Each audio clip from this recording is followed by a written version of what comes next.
प्यारे भक्तों, जिस स्त्री की पुकार भगवान तक पहुंच जाती है उसे अक्सर 5 महत्वपूर्ण परीक्षाओं से होकर गुजरना पड़ता है।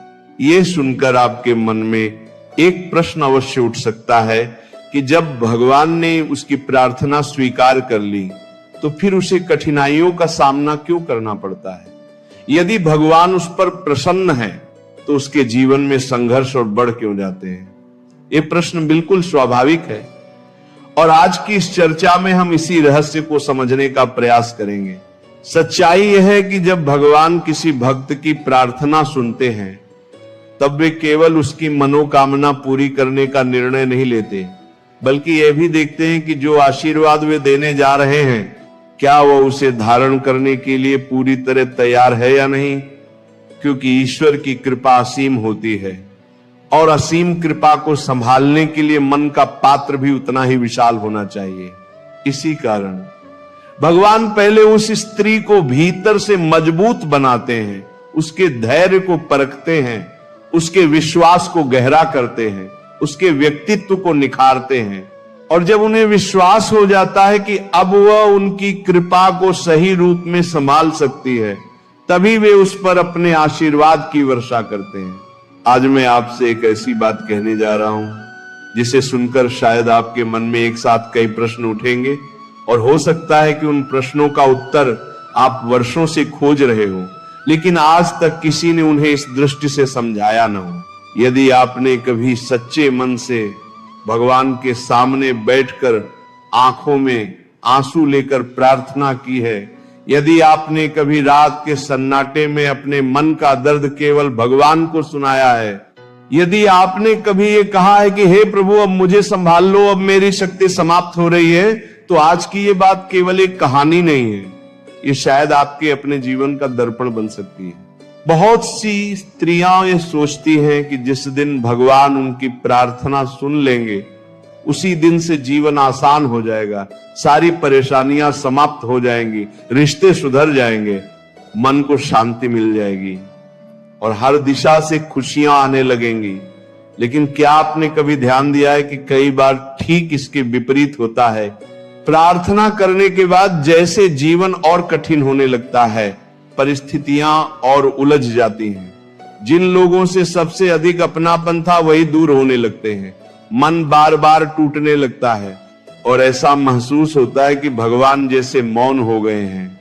यही वह क्षण होता है जहां अधिकांश लोग ये मान बैठते हैं कि शायद भगवान ने उनकी प्रार्थना सुनी ही नहीं, शायद वे अभी भी अकेले हैं, शायद उनकी पुकार आकाश तक पहुंची ही नहीं। लेकिन भक्तों, क्या सचमुच ऐसा होता है या फिर इसके पीछे कोई ऐसा रहस्य छिपा है जिसे समझ लेने के बाद जीवन की हर कठिनाई का अर्थ ही बदल जाता है? आज हम उसी रहस्य के द्वार पर खड़े हैं, क्योंकि शास्त्र हमें बार बार एक गहरी बात बताते हैं। भगवान किसी की प्रार्थना केवल सुनते ही नहीं, वे उसके पीछे छिपे भाव को भी देखते हैं। वे आंसुओं की भाषा भी समझते हैं, वे उस मौन को भी सुन लेते हैं जिसे इंसान शब्दों में कभी व्यक्त नहीं कर पाता। लेकिन जब भगवान किसी भक्त को कुछ बहुत बड़ा देने का निर्णय लेते हैं तब वे उसे बिना तैयार किए वो वरदान नहीं देते, क्योंकि बिना तैयारी के मिला हुआ आशीर्वाद भी कभी कभी बोझ बन जाता है। जरा सोचिए, यदि एक छोटे से दीपक पर अचानक बहुत तेज लौ रख दी जाए तो क्या वो उसे संभाल पाएगा? यदि किसी कच्चे घड़े में अमृत भर दिया जाए तो क्या वो टूट नहीं जाएगा? ठीक इसी प्रकार भगवान पहले पात्र को मजबूत बनाते हैं, फिर उसमें अपनी कृपा भरते हैं। इसलिए जब किसी स्त्री की प्रार्थना भगवान तक पहुंचती है तब उसके जीवन में कुछ ऐसी घटनाएं शुरू होती हैं जिन्हें संसार कठिनाई कहता है, लेकिन भगवान उन्हें तैयारी कहते हैं। याद रखिए, भगवान कभी अपने प्रिय भक्त को दंड नहीं देते, वे उसे गढ़ते हैं। जैसे कोई कुशल शिल्पकार एक साधारण पत्थर को बार बार छेनी और हथौड़े से तराशता है, क्योंकि उसे पहले से दिखाई देता है कि इसी पत्थर के भीतर एक अद्भुत मूर्ति छिपी हुई है। यदि वह पत्थर बोल सकता तो शायद हर चोट पर शिकायत करता, लेकिन शिल्पकार जानता है कि बिना चोट के सौंदर्य कभी प्रकट नहीं होता। ठीक इसी प्रकार भगवान जब किसी स्त्री को अपने विशेष आशीर्वाद के योग्य बनाते हैं, तब उसके धैर्य को परखते हैं, उसके विश्वास को मजबूत करते हैं, उसके आत्मसम्मान को जगाते हैं, उसके भीतर छिपी शक्ति को बाहर लाते हैं।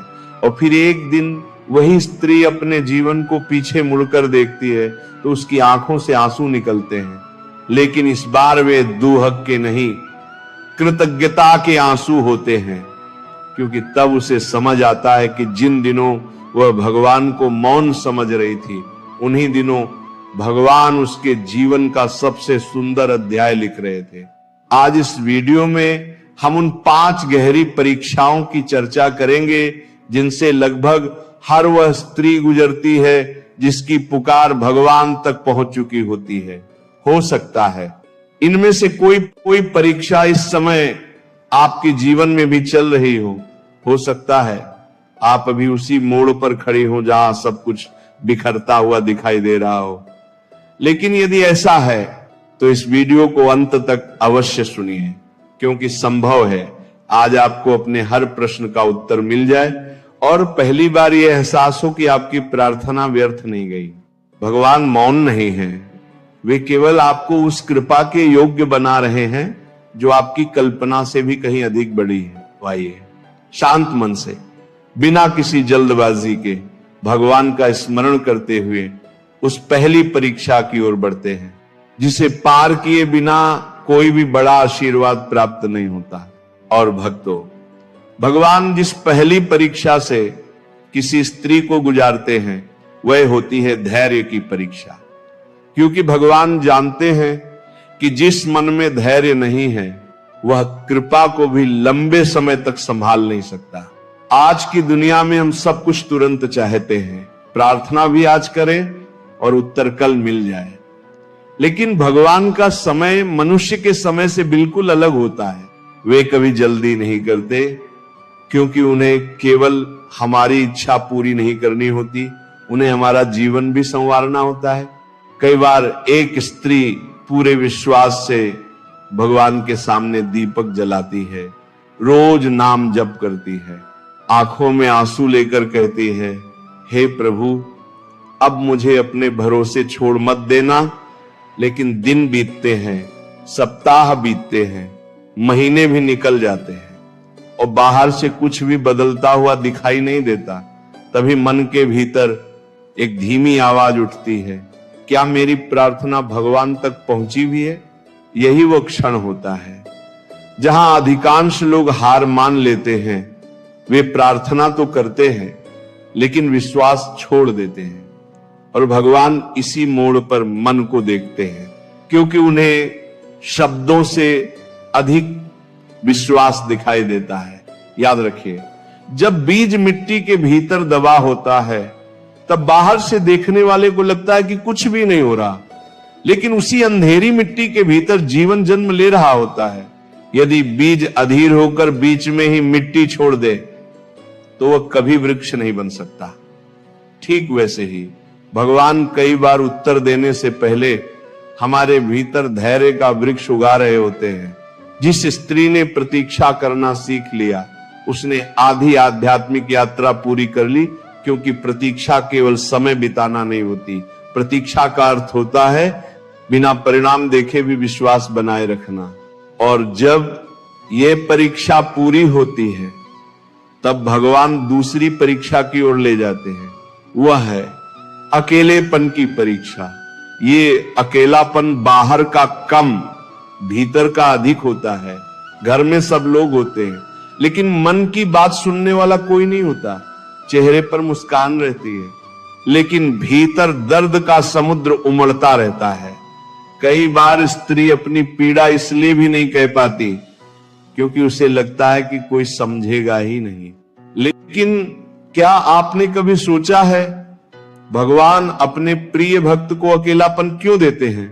क्योंकि जब तक मन हर छोटी बड़ी बात के लिए केवल इंसानों का सहारा ढूंढता रहेगा तब तक उसका संबंध भगवान से उतना गहरा नहीं बन पाएगा। इसलिए कभी कभी भगवान धीरे धीरे सारे सहारे कम कर देते हैं, ताकि मन अंत में केवल एक ही नाम पुकारे, हे प्रभु। यही वो क्षण होता है जहां सच्ची भक्ति जन्म लेती है, क्योंकि जब संसार के दरवाजे बंद होने लगते हैं तब भगवान का द्वार खुलना शुरू होता है। कई महान भक्तों के जीवन में यही हुआ। जब दुनिया ने उन्हें समझना छोड़ दिया तब भगवान ने उन्हें अपने सबसे निकट स्थान दिया।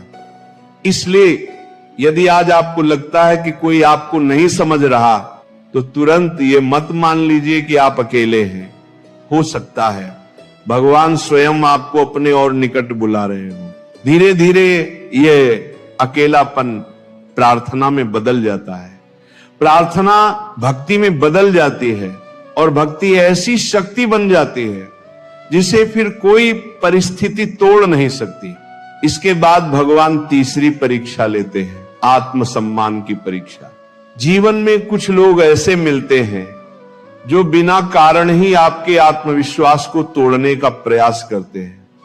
वे आपकी अच्छाइयों को भी कमजोरी बना देते हैं, आपकी मेहनत को भी महत्व नहीं देते, और बार बार ये महसूस कराने की कोशिश करते हैं कि आप किसी योग्य नहीं हैं। यही वह समय होता है जब भगवान चुपचाप देखते हैं कि यह स्त्री अपने बारे में किसकी बात मानेगी, संसार की या उस ईश्वर की जिसने उसे अपने स्वरूप में बनाया है। जिस दिन इंसान स्वयं अपनी कीमत भूल जाता है, उसी दिन दुनिया उसे और छोटा दिखाने लगती है। लेकिन जिस स्त्री को यह विश्वास होता है कि मेरा सम्मान भगवान ने दिया है, उसे संसार का कोई अपमान भीतर से नहीं तोड़ सकता। याद रखिए, हीरा बाजार में पड़े पत्थरों की राय से अपनी कीमत तय नहीं करता, उसकी कीमत वही रहती है, चाहे उसे कोई पहचाने या नहीं। ठीक वैसे ही भगवान की प्रिय संतान की पहचान लोगों की प्रशंसा से नहीं, बल्कि भगवान की दृष्टि से होती है।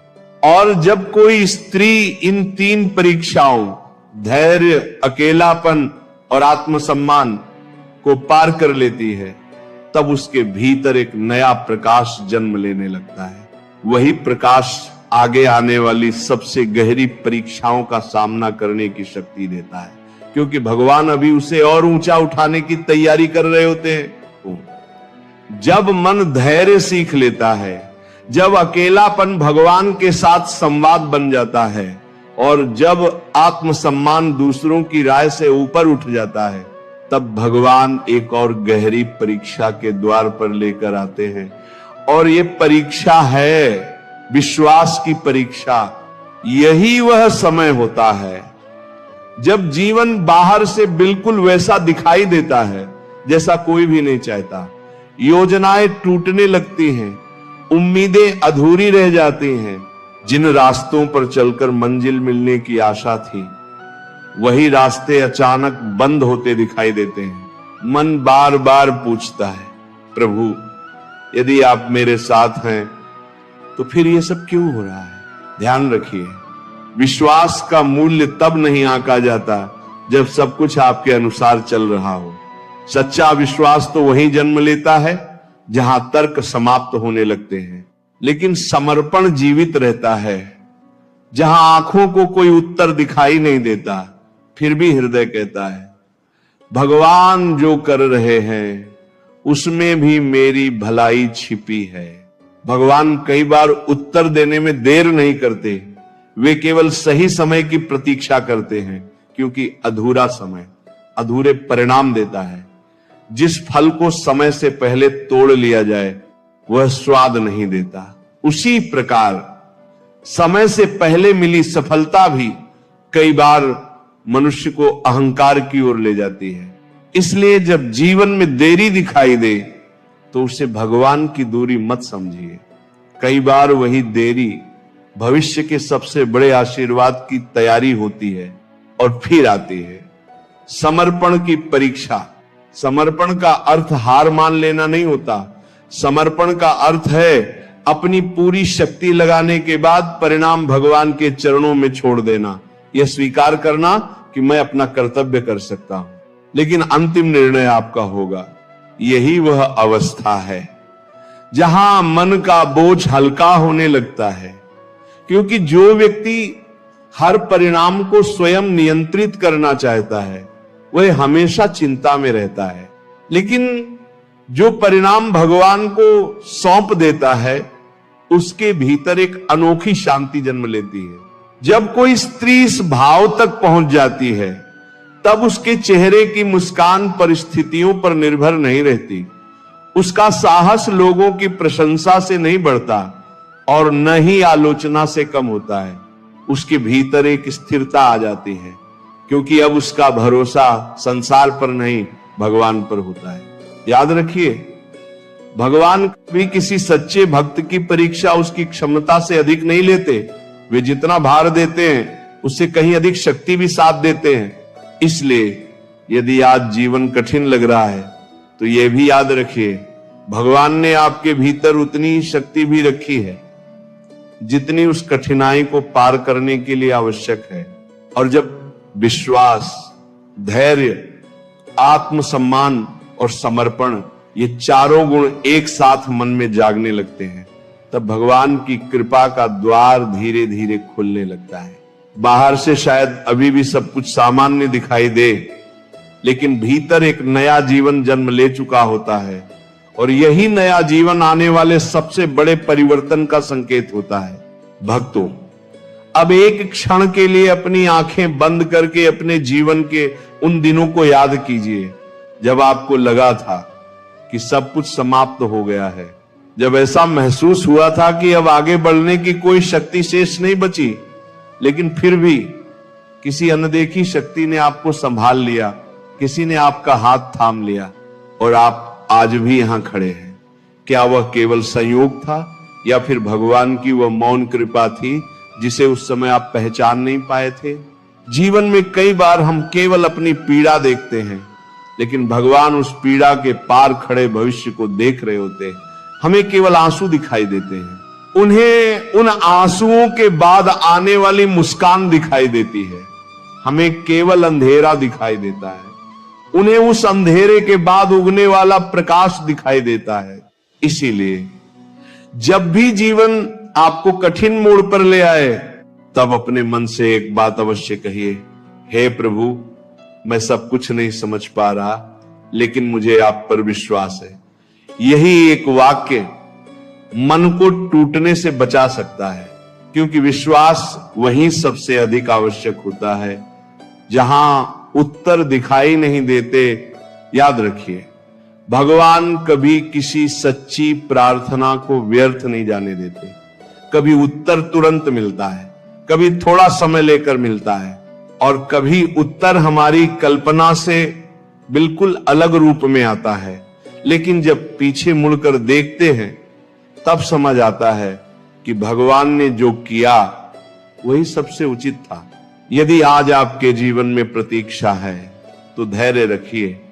यदि अकेलापन है तो उसे भगवान से मिलने का अवसर बनाइए। यदि लोग आपको समझ नहीं पा रहे तो स्वयं को उनकी दृष्टि से मत आंकी। यदि परिस्थितियां कठिन हैं तो ये मत मानिए कि भगवान दूर हैं।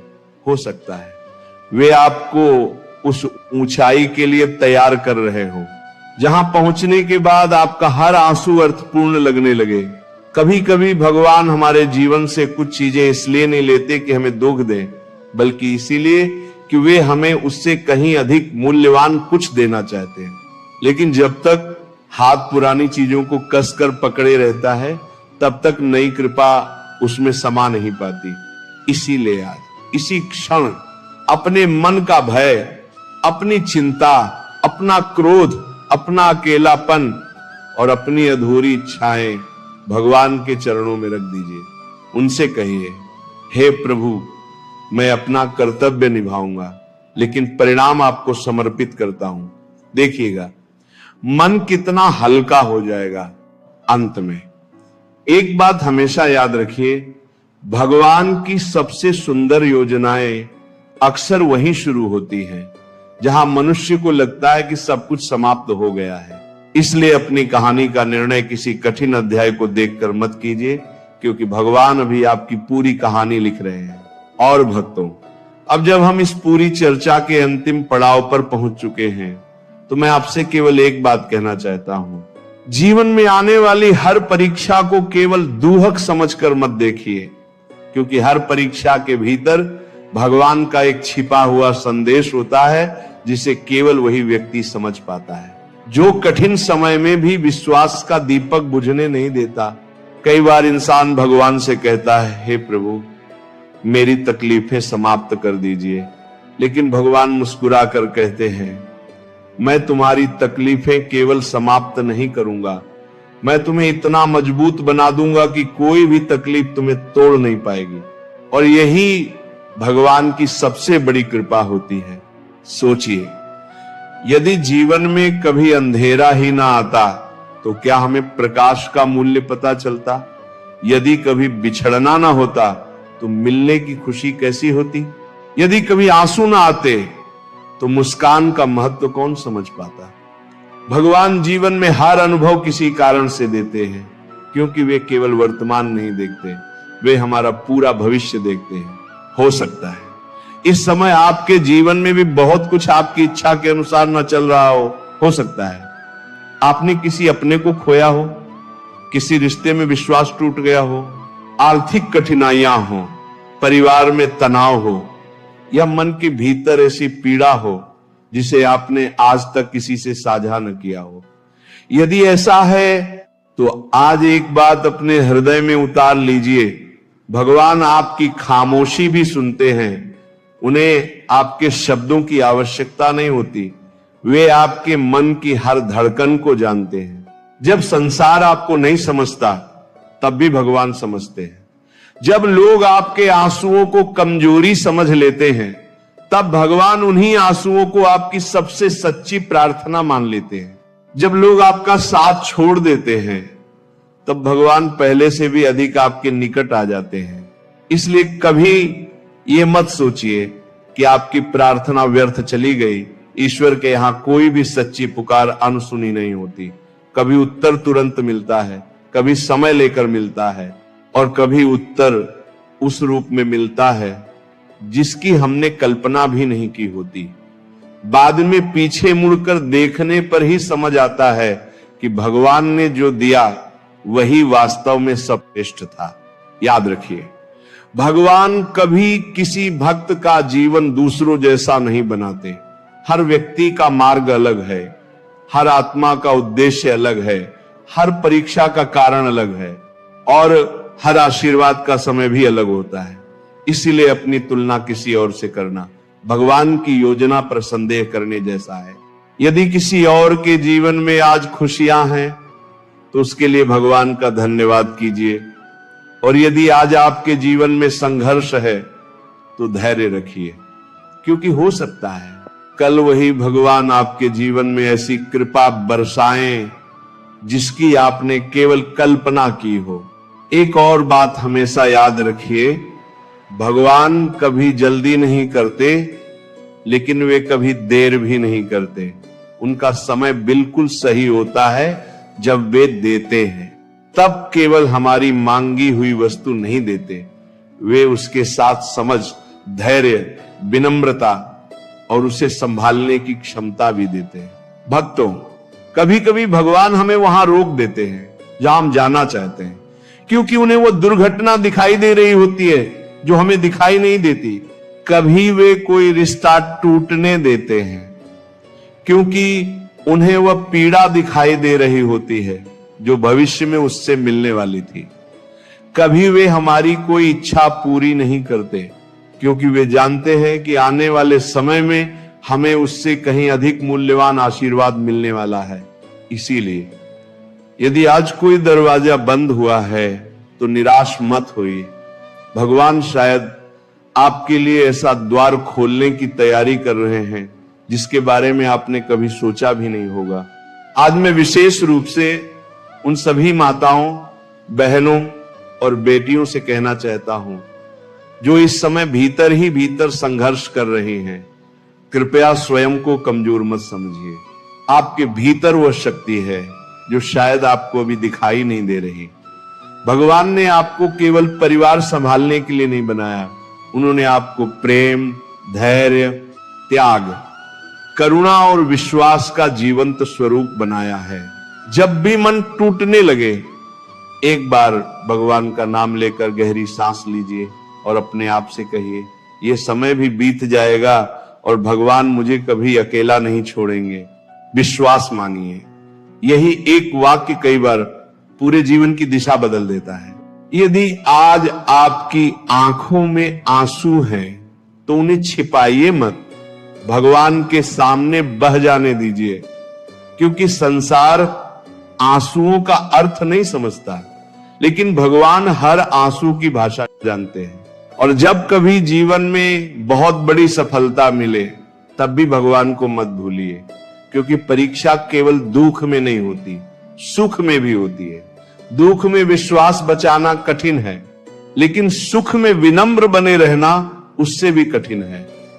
इसीलिए हर परिस्थिति में भगवान का स्मरण करते रहिए।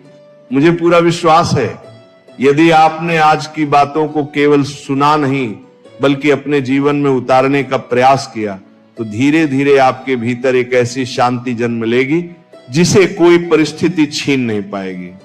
और यही भगवान की सबसे बड़ी कृपा है। अब अंत में मैं भगवान श्री राधा कृष्ण से यही प्रार्थना करता हूं कि जो भी भक्त इस समय इस वाणी को सुन रहा है, उसके जीवन से निराशा का अंधकार दूर हो, उसके मन में विश्वास का दीपक सदैव जलता रहे, उसके परिवार में प्रेम बना रहे। और यदि वह किसी परीक्षा से गुजर रहा है, तो भगवान उसे वो शक्ति दे जिससे वो मुस्कुराते हुए उस परीक्षा को पार कर सके। यदि आपके हृदय ने आज एक क्षण के लिए भी भगवान की उपस्थिति का अनुभव किया हो, यदि आपको लगता है कि आपकी प्रार्थना अभी भी जीवित है और भगवान आपके जीवन में कार्य कर रहे हैं, तो श्रद्धा और प्रेम से कमेंट में केवल राधे राधे अवश्य लिखिए। यह शब्द केवल एक अभिवादन नहीं, बल्कि भगवान के प्रति आपके विश्वास की सुंदर अभिव्यक्ति है। इस संदेश को उन लोगों तक भी पहुंचाइए जिनका विश्वास इस समय डगमगा रहा है। कौन जानता है, आपकी एक छोटी सी साझा की हुई ये वाणी किसी टूटे हुए मन में फिर से आशा जगा दे, किसी निराश आत्मा को फिर से भगवान पर भरोसा करना सिखा दे और किसी की आंखों में बुझती हुई उम्मीद की लौ फिर से प्रज्वलित कर दे। राधे राधे। संतों की सेवा सीधे भगवान पाते, सीधे भगवान। अगर भगवान को पाते हुए देखना है तो भक्तों को पाते हुए देखो। सब तीर्थ साधुन के चरणन कोटि गंगा रुकासी। समझो, लक्ष्मी मेरी अर्ध शरीरी सो भक्ति की दासी। सुनो, लक्ष्मी मेरी अर्ध शरीरी सो भक्ति की दासी, सब तीर्थ साधुन के चरणन कोटि गंगा रुकासी। करोड़ों गंगा और काशी का जो फल है वो संतों के चरणों में है, पक्का, इस पे कोई संशय नहीं। नारद मेरो साधुन सो अंतर नाही। जहां ये जेवें तहां मैं जेऊं, जहां ये सोवें तहां सोऊं। जहां मेरे भक्त पाते वहीं मैं बैठ के पाता हूं, और जहां मेरे भक्त शयन करते हैं वहीं मैं शयन करता हूं। ना हम बसामि बैकुंठे, बैकुंठ में शयन नहीं करता हूं। योगी नाम हृदय, योगियों के हृदय में मद भक्ता, जहां मेरे भक्त हैं वही मैं सोता हूं, वही मैं खाता हूं, वही मैं रहता हूं। भक्तन पाछे यो फिर जो बछड़ा संगाए, ये समझ में आ जाए। जहां ये जेवें, इसीलिए बहुत सावधान। बड़े बड़े अवधूत कोटि के संत हैं, कुछ पाएंगे, कुछ लगाएंगे, कुछ फैलाएंगे, कुछ गिराएंगे। आपको चुपचाप रहना है, बस लीला देखनी है। भगवान के लाड़िले हैं, जैसा बिल्कुल स्वतंत्र खेलने दो। जहां ये जेवें तहां मैं जेऊं, जहां ये सोए तहां सोऊं। और जो मेरे भक्तन को दुख देवे तो कुल समेत ते खोऊं। अगर कोई मेरे भक्त का द्रोह करके उसे कष्ट देना चाहे तो कुल समेत उसका मैं नाश करता हूं। जहां ये मेरो करे कीर्तन तहां करूं मैं बासा। और इन्हीं के पीछे उठी धाऊं मोई इन्हीं की आशा। ये लो, जहां मेरे भक्त मेरा जस कीर्तन नाम कीर्तन करते हैं, वहां मैं दौड़ करके जाता हूं, वहीं वास करता हूं, इनके पीछे पीछे घूमता हूं। मेरी आशा का विषय मेरे भक्त हैं। तज अभिमान प्रेम सो सेवै, सोई मोको पावे। कहत कबीर भक्ति की महिमा हरि अपने मुख गावे। भगवान की प्राप्ति का सहज बिना पसीना चुआए। देखो, आज तक कहीं भी भगवान का अवतार हुआ है तो उनके माता पिता के पूर्व चरित्र को पढ़ लीजिए। भारी तपस्या संलग्न। कल आपने प्रसंग में सुना, अत्रि जी ने 100 वर्ष तक प्राणवायु को रोक लिया। ऐसा तेज प्रकट हुआ प्राणवायु का, प्राणायाम संशोधन समाधि, ऐसा तेज त्रिभुवन जलने लगा उनके तप से। और एक मंत्र पढ़ रहे थे कि जो एक जगदीश्वर है वो प्रकट होकर मुझे साक्षात दर्शन दे।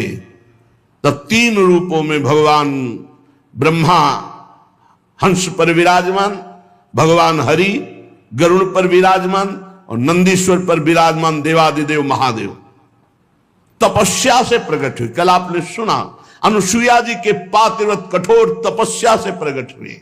अत्रि जी की तपस्या से, देवकी वसुदेव जी की तपस्या। यहां तज अभिमान प्रेम सो सेवै, सोई मोकू पावे। सहज में भगवत प्राप्ति का उपाय संत सेवा। बस अभिमान त्याग करके दैन्यता पूर्वक संत का सेवन करे।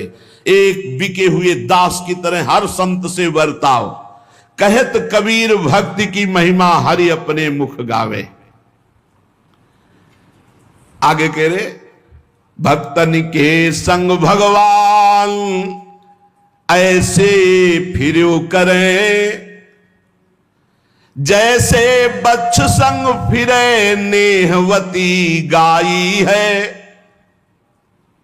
हरिपाल नाम विप्रधाम में जन्म लियो, कियो अनुराग साधु दई श्री लुटाई है। केतिक 1000 ले बाजार के करज खवाए, गरज ना सरे कियो चोरी को उपाई है। विमुख को लेत हरिदास को न दुख देत, आए संत द्वार तिया संग बतराई है। भक्तन के संग भगवान ऐसे फिरे करे, जैसे बच्च संग फिरे नेहवती गाई है। हाल की बियाई हुई गाय जैसे अपने बछड़े के प्रति रमा के घूमती है, ऐसे भगवान अपने भक्तों के पीछे डोलते हैं। अनुब्रजाम में हम नित्यम पुयेत्यंगुरेणु भी, ऐसे भक्तों की चरण रज के लिए मैं पीछे डोलता हूं। अपने प्यारे भक्त के साथ साथ भगवान इस प्रकार घूमा करते हैं जैसे बछड़े के साथ स्नेह भरी गाय।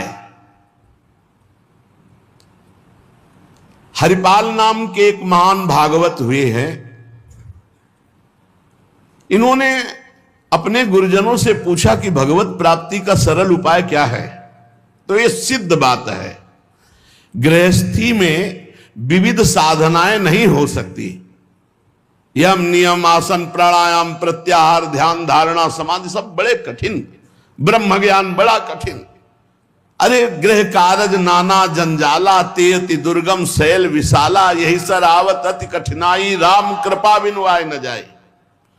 घर गृहस्थी के इतने झंझट हैं, इतनी चिंताएं हैं कि वो बैठकर चित्र को परमात्मा में एकाग्र करे। कोई बहुत ही कृपा पात्र होगा साधु का, सो ऐसा कर रहा होगा, अन्यथा प्रपंचय का चिंतन होता है। तो हरिपाल जी ने पूछा अपने गुरुदेव भगवान से कि इस भगवान की प्राप्ति का गृहस्थ में सहज में उपाय क्या है। कठिनता से तो बड़े उपाय वर्णन किए गए, सहज में भगवत प्राप्ति हो जाए। उनके गुरुदेव ने बताया संत सेवा। संत सेवा निश्चित भगवत प्राप्ति का उपाय, संत सेवा निश्चित। अच्छा, संत बड़े कृपालु, एक संत भगवान को पवा दो बड़ी श्रद्धा से, साधुता का जैसे सेवन किया जाता है,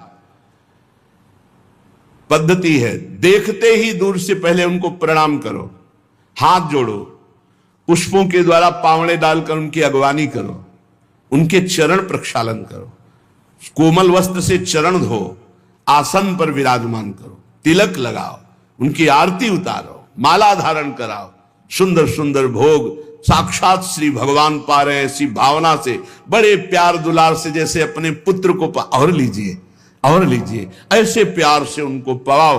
पाने के बाद उनको आचमन करा करके जो कुछ बने रूखा सूखा भेंट प्रणाम नमस्कार विदा करो। इसके बाद उनकी जूठन पाओ, चरणामृत पियो। देखो भगवान की प्राप्ति के लिए कैसे हृदय में व्याकुलता और कैसे भगवान की कृपा आती है।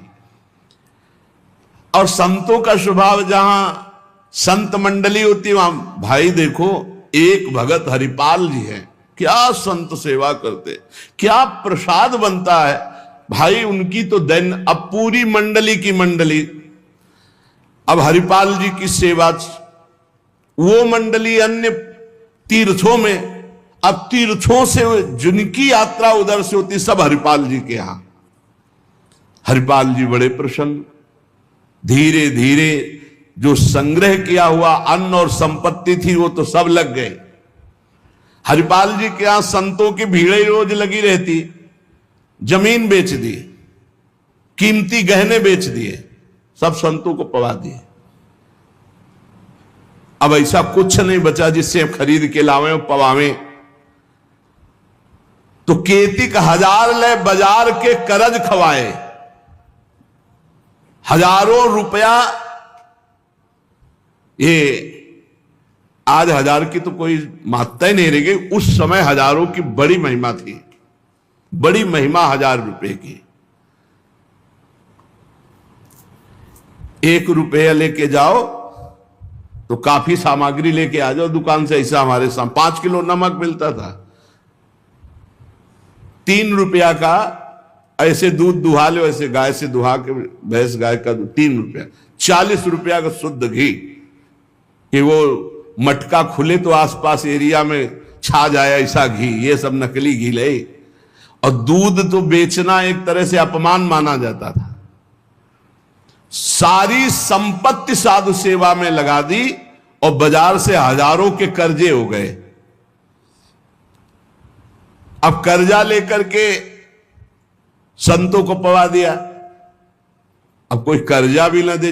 अब हरिपाल जी दुकान में गए कि पहले 1000 पहले के पड़े तो आपको, अब बाजार में कोई कर्जा नहीं, संपत्ति सब बिक गई। देख लो भगवत प्राप्ति के भाव। घर में कोई ऐसी वस्तु नहीं रही कि बेच के खवा दे। और संत मंडली, कहीं जय द्वारिकाधीश, कहीं जय सियाराम, कहीं हर हर महादेव, अलग अलग संतों की मंडलियां। हरिपाल जी ने विचार किया आप क्या हो, बहुत लंबे तगड़े। विमुख को लेत हरिदास को न दुख देत, आए संत द्वार तिया संग बतराई है। संपत्ति गई, कर्जा हो गया, संत भूखे नहीं जाएंगे चाहे हमें चोरी करना पड़े। तो चोरी कैसी? एक प्रधान रास्ता जंगल में था। उस समय अस्त्रों में भाला, तलवार, तीर, धनुष यही थे। तो भाला लेकर के अब चुपचाप बैठे रहते, न राम कृष्ण कोई बोलने वाला, ना गले में कंठी, न कोई भागवतिक तिलक, मारते नहीं थे। भाला गले तो लंबे चौड़े विशाल शरीर के थे, तो डर के मारे अपने आप जो है, और वो लेकर के संतों को पवाना शुरू किया। छल कर बल कर लीजिए महाकृपिन को दाम, और साधुन के मुख बोइए या ऐसा यानो काम। उसका भी कल्याण हो जाएगा और आपका भी मंगल हो जाएगा। साधुन के मुख में अच्छे अच्छे पदार्थ, तो वो धन धन्य हो गया। वो धन जिसका लिया उसका भी धन। लेकिन ये तब, पहले अपनी संपत्ति खर्चा कर डालो, बेईमानी नहीं। बाजार में कर्जा ले लो, जब उसके भी पटाने का रह जाए कि अब नहीं पट सकता और संत आए, तब ये उपाय है, पहले नहीं। पहले साधु अनुराग में दही श्री लुटाई है, सब खर्चा कर दिया। फिर खेती 1000 ले बाजार के करज राखे, वो भी खवा दिया। अब देखा संत वापस न जाए। अब उस मार्ग से जो अगर कोई निकलता हो, जहां भाला लेके निकलते, अरे राम, तो हाथ जोड़ लेते। अब ये तो खबर फैल गई कि रामकृष्ण बोल दो तो डाकू चोरी नहीं करता, कंठी तिलक हो तो डाकू चोरी नहीं करता। कौन डाकू ये पता नहीं चलता था। अब वहां जो निकले जंगल में तो शुरू से ही कोई श्री राम जय जय राम, कोई राधे राधे, कोई कृष्ण कृष्ण, और उतनी देर के लिए तिलक जरूर लगा लेते। अब समस्या की वैष्णव को लूट नहीं सकते, मुख से नाम निकल जाए उसे लूट नहीं सकते। अब वहां जो निकले सब जैसे भयभीत होकर से ही वहां जय श्री राम राधा राधा कृष्ण कृष्ण हरि हरि, क्योंकि पता है डाकू है, भाला लिए मारेगा, चोरी कर लेगा। यद्यपि उन्होंने किसी को मारा नहीं था। अब वहां किसको चोरी करे, जो निकले सब वो। साधु मंडली आई, बड़ी सत्कार करना है, घर में कोई सामग्री नहीं और चोरी अब हो नहीं सकती, क्योंकि जंगल से जितने निकलते हैं सब कंठी तिलक और नाम जप, भले जिंदगी में न धारण करे लेकिन वो रास्ता जब जाएंगे तो जरूर धारण कर लेंगे। देखो ये भक्त का प्रताप, और पूरे रास्ता नाम कीर्तन सब। हरिपाल जी अपनी पत्नी से कहा, आज तो बड़े भाग्य, इतने संत घर में पधारे, पर भोजन की तो कोई व्यवस्था ना बाजार से हो सकती है और ना हमारे पास कुछ रह गया है। पत्नी ने कहा, एक घर में दाना भी नहीं है, कैसे होगा अतिथि सत्कार? सब संत तो वापस चले जाएंगे भूखे, ये तो बहुत बड़ा अनर्थ हो जाएगा। हरिपाल जी ने कहा, देखो अड़ोस पड़ोस में मांग के। उनकी पत्नी जिस दरवाजे में जाती हो, कहती संत आए, बस शब्द ही सुनते दरवाजा बंद कर लेते, मांगने आए हैं। पहले कले गए, अभी वापस दिया नहीं, फिर मांगने आए। अब वापस पत्नी आ गई, हरिपाल जी से कहा, दाना नहीं मिला है। आपके व्यवहार का ऐसा प्रताप फैल गया है कि देखते ही दरवाजा बंद हो जाता है। हरिपाल जी ने कहा, भगवान ही का सहारा है, उन्हीं का स्मरण करते हैं। और अंदर ही अंदर की देखो, गुरुदेव भगवान ने कहा था साधु सेवा से भगवान की प्राप्ति होती हुई, तो प्रभु आप मिलो न मिलो, लेकिन आज संत हमारे यहां से भूखे वापस नहीं जाना चाहिए। प्रभु कोई हमें उपाय नहीं सुहाई दे रहा। तो बैठे कृष्ण रुक्मिणी महल तहां सोच पर्यो, हरियो मन साधु सेवा तो साहू रूप कियो है। हरिपाल जी की पुकार और भगवान का लीला विहार शुरू। बढ़िया रत्नों से जटित मुकुट, कुंडल, करधनी, बाजूबंद, कंकण सब धारण। रुक्मिणी जी का जय जय, अपने ही हाथ से सब कीमती कीमती आज छांट छांट करके। पूछी चले कहां, कही है हमारो एक भक्त। कहां प्रभु ये नया नया सब आभूषण दिव्य कीमती श्रृंगार कर? बोले एक भगत है, आज उसके दर्शन करने जा रहे हैं। दर्शन देने नहीं कहा, दर्शन कर। तो मैं हूं आऊं? बोले हाँ आओ, क्योंकि हमसे ज्यादा श्रृंगार तो आप धारण करेंगी। आओ आए जहां पूछ लियो है। रुक्मिणी जी ने कहा, प्रभु जिन ऐसे महाभागवत के आप दर्शन करने जा रहे हैं, मैं भी दर्शन करने चलूं। वो बिल्कुल बिल्कुल, आज तो हम जरूर ले चलेंगे, पर देखो बढ़िया से बढ़िया पूरा श्रृंगार कर लो। रुक्मिणी जी ने फौरन श्रृंगार, प्रभु से ज्यादा रुक्मिणी जी का श्रृंगार, वैसे भी पुरुष से ज्यादा श्रृंगार माताओं बहनों का होता है। अब उन्होंने देखा कि जब इतना महान भगत है कि प्रभु सब कीमती तो और बढ़िया बढ़िया हार और सब, प्रभु और रुक्मिणी जी दोनों, प्रभु ने कहा एक बात है, कोई भी भगवत चर्चा नहीं करनी, कोई भी भगवत चिन्ह नहीं धारण करना। और प्रभु ऐसे कैसे भक्त के पास जा रहे हो कि जो भगवत चिन्ह से विरोध करता है, भगवत चर्चा से विरोध करता है? बोले हम जो कहें वो मान लो। रास्ते में कोई भगवत चर्चा, कोई भगवत नाम, कोई भगवत चिन्ह, सब संसारी आभूषण सब।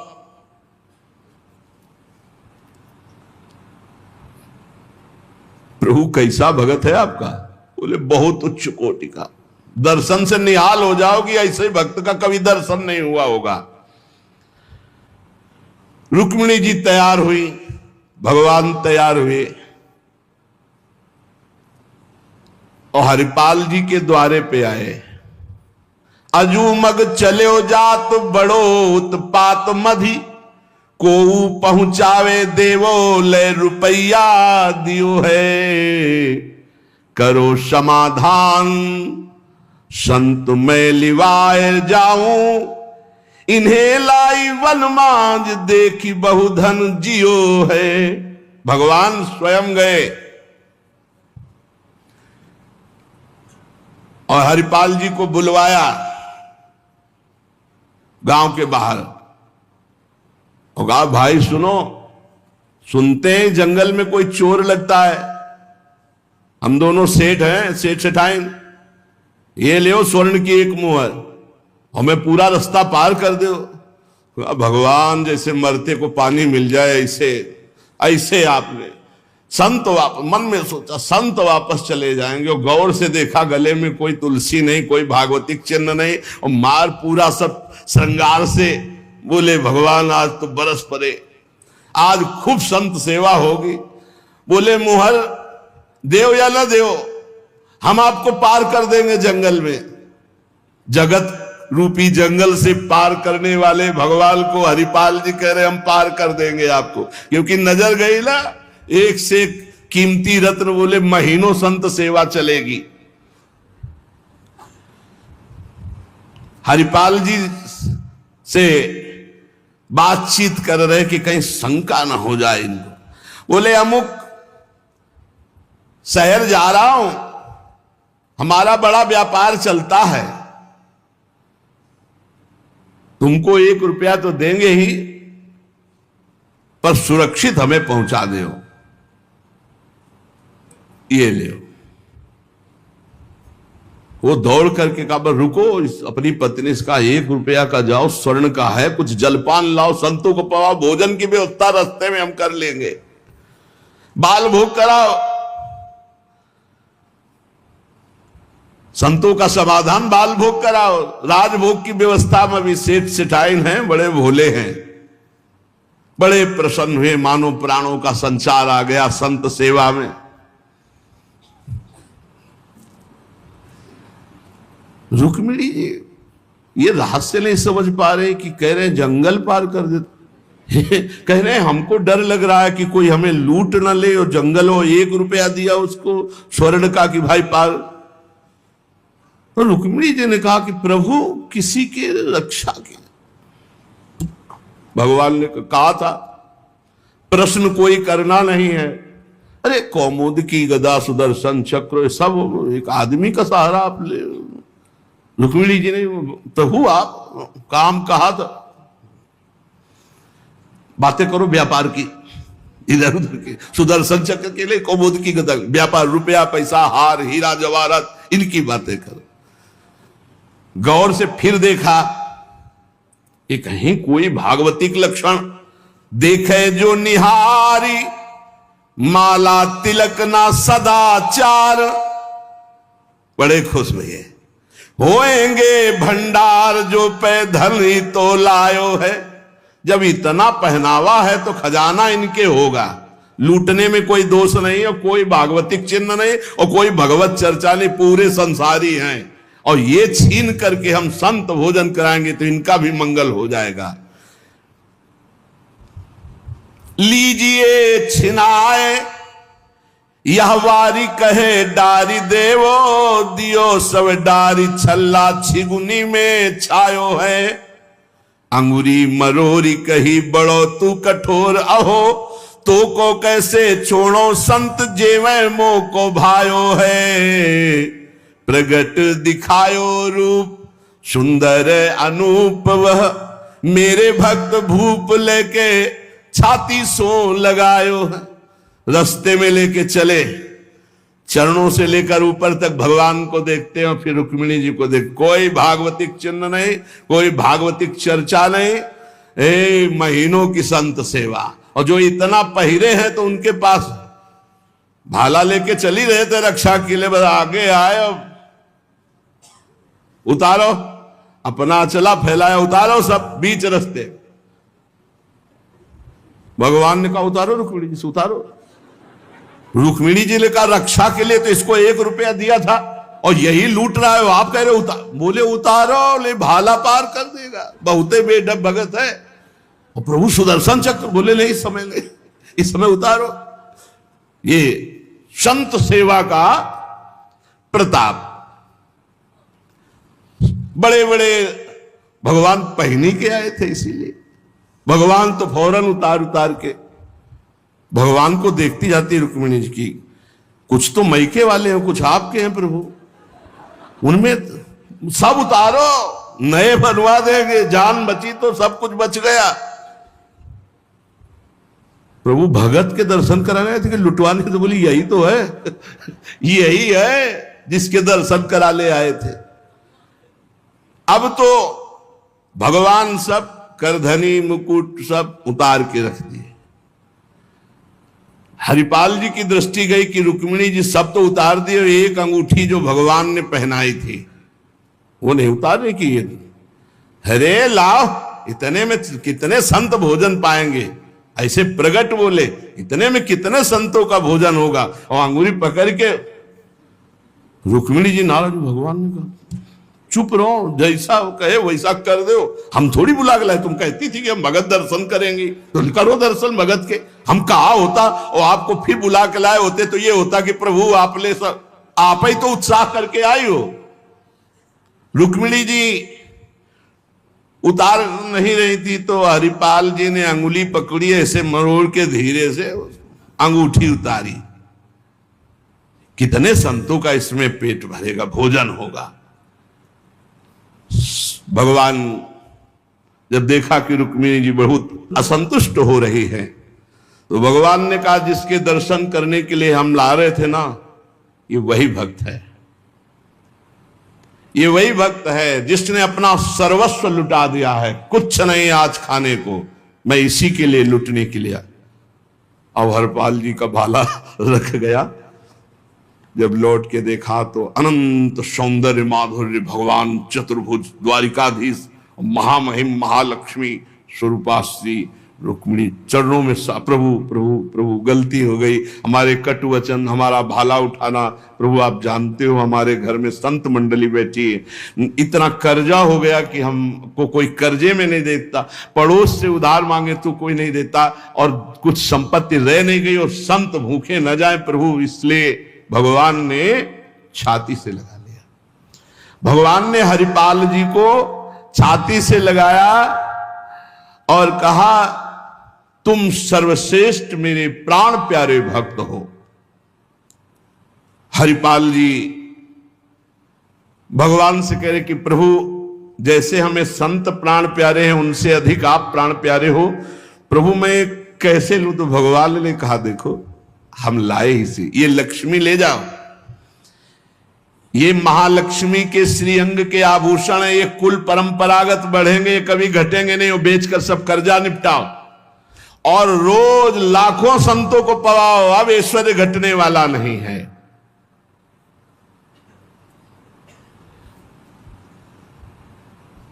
भगवान से कहा प्रभु ये घटना किसी से मत कहना, नहीं तो सब भक्त जो है यही कहेंगे कि इतना दुलार भगवान को किया जाता है, भक्तजन करते हो, ये भाला दिखा के लूट लिया।